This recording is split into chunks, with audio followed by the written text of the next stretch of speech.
LG전자가 전기차 충전기 사업에서 철수합니다. 이 전기차 충전기 사업을 유니콘으로 키우겠다더니 불과 3년 만에 사업을 포기했습니다. 산업부 김대현 기자 나왔습니다. 김 기자, LG전자가 지난해 연말까지만 해도 전기차 충전기도 공개하고 사업 열심히 하겠다고 했던 것 같은데 왜 사업을 포기한 겁니까?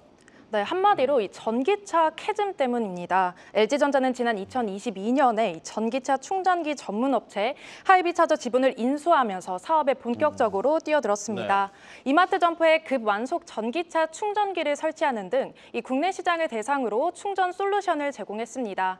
지난해에는 미국 시장에도 진출했는데요. 조조한 LG전자 사장이 오는 2023년까지 매출 100조 원 달성을 위한 동력으로 전기차 충전기 사업을 꼽기도 했습니다.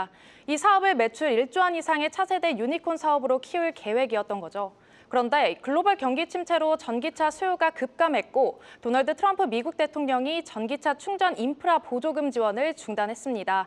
악재가 연달아 겹치면서 3년 만에 전기차 충전 사업을 접은 겁니다.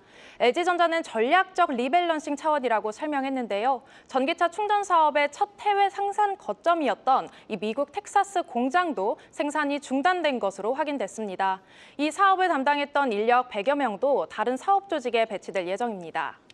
결국 이제 안 될 사업은 빨리 접겠다는 건데 인수했던 이 전기차 충전기 회사도 아예 청산하기로 했죠. 네, 그렇습니다. 하이비차저는 이 LG전자가 GS에너지와 GS네오텍과 공동으로 지분 100%를 인수했는데요. 네. LG전자 지분이 60%로 가장 많고요. GS에너지와 GS네오텍이 각각 34%와 6%입니다.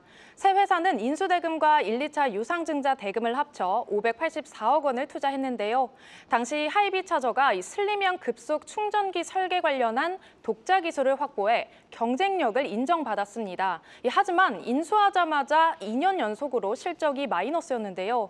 하이비차저의 영업 손실이 지난 2023년엔 70억 원, 지난해는 72억 원이었습니다.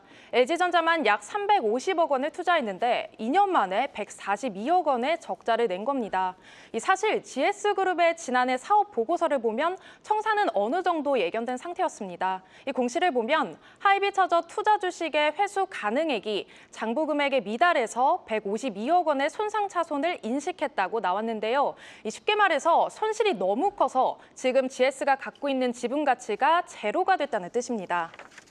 LG전자는 이 전기차 충전기 사업을 접는 대신 냉난방 이 공조 사업에 집중하겠다고 밝혔는데 이건 어떻게 달라지는 겁니까? 네, LG전자는 이 선택과 집중을 하겠다는 전략입니다. 네. 크게 4가지 분야로 나눌 수 있는데요. 가정용, 상업용 에어컨과 초대형 냉방기 칠러, 그리고 히트펌프, 데이터 센터 냉각 솔루션 등 HVAC 사업에 몰두할 계획입니다. 조조한 사장도 지난달 주주총회에서 선택과 집중을 통해 신사업을 추진하겠다고 밝힌 바 있습니다. 발언 직접 들어보겠습니다. 다소 불확실성이 높더라도 신사업을 과감하게 추진을 해왔습니다만 시장 환경이 급변하는 상황에서 이 같은 방식으로 성공을 담보하기가 힘들겠다는 그런 판단을 했습니다. 저희가 가진 제품, 기술, 노하우 같은 그 역량을 기반으로 해서 확장이 가능한 사업, 선택과 집중형 신사업을 진행하도록 하겠습니다.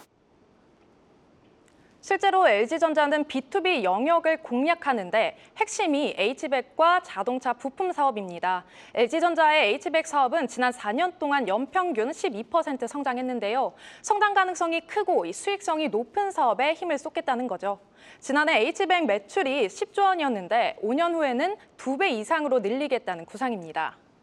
네, 전기차 충전기 사업을 포기하기는 했지만 LG전자 규모에 비해선 손실 규모도 크지 않고 경쟁력이 떨어지는 사업을 빠르게 정리했으니까 시장에서 반응도 나쁘지 않을 것 같습니다. 네, 긍정적으로 평가하고 있습니다. 전기차 시장에서는 테슬라 기술이 표준화된 만큼 장벽을 뚫기 어려웠고요. 전기차 수요까지 줄면서 충전기 사업에서 수익을 창출하기 힘들다는 설명입니다. 대신 AI와 데이터 센터 열관리 솔루션으로 HVAC 사업은 흥행하고 있다고 분석하는데요. 최근 LG전자는 일본 다이킨을 제치고 싱가포르 투아스 물류센터에 고효율 상업용 시스템 에어컨 멀티VI를 공급하는 이 계약을 따내기도 했습니다. 특히 증권가에서는 초대형 냉방기인 칠러 실적에 주목하고 있습니다. 1분기가 에어컨이나 칠러가 잘 팔리는 성수기인 것도 한몫하고 있는데요.